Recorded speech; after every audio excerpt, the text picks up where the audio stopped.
সৌম্য সরকার আসছেন অনেকদিন পরে দলে। সৌম্য সরকার আশা করি ওপেন। আসসালামু আলাইকুম। আমরা জানি যে আমাদের ওয়েস্ট ইন্ডিজের সাথে সিরিজ আছে বাংলাদেশ ক্রিকেট টিমের। তো এখন কিন্তু আমরা বাদ, এখন আমরা বাংলাদেশের মাটিতে ঢুকছি। আমরা জানি বাংলাদেশের যে কোনো মাঠেই বাংলাদেশের পারফরমেন্স ভালো হওয়ার কথা।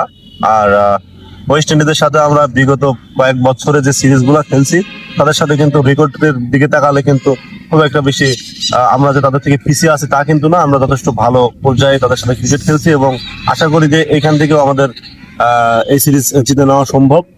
আর সব থেকে বড় ব্যাপার হচ্ছে যে আসলে আমাদের দলে কিছু নতুন প্লেয়ার আসছে, তারা ওইভাবে সুযোগ সুবিধা এখনো করে উঠতে পারতেছে না। কারণ তারা বাহির বিশ্বের যে দলের যে প্লেয়াররা আছে তাদের বল ফেস করা, তারা কোন ধরনের ক্রিকেট খেলে এই বিষয়টা এখনো বুঝতে পারেনি। তবে আশা করি ঘরোয়া কিছু সিরিজে যদি তারা খেলার সুযোগ পায় কন্টিনিউয়াসলি, তাহলে এখান থেকে হয়তো বা তারা প্রত্যেকটা প্লেয়ারকে চিনে নিতে পারবে এবং আস্তে আস্তে তারা সাকসেসও পাবে।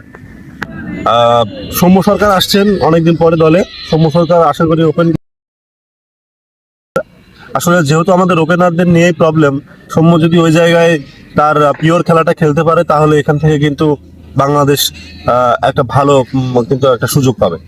আর সব থেকে বড় বিষয় হচ্ছে যে যেহেতু খেলা শেরে বাংলাতে, আমরা জানি যে শেরে বাংলাতে বাংলাদেশের কোনো বাংলাদেশ কিন্তু মনেই করে না যে আমাদের কোনো প্রতিদ্বন্দ্বী আছে। হ্যাঁ, বাংলাদেশ কিন্তু ওই মাইন্ড সেট আপ নিয়েই খেলে এবং এই জায়গা থেকে কিন্তু ভালো একটা ম্যাচ রেজাল্ট কিন্তু বাংলাদেশ করলেই করতে পারে।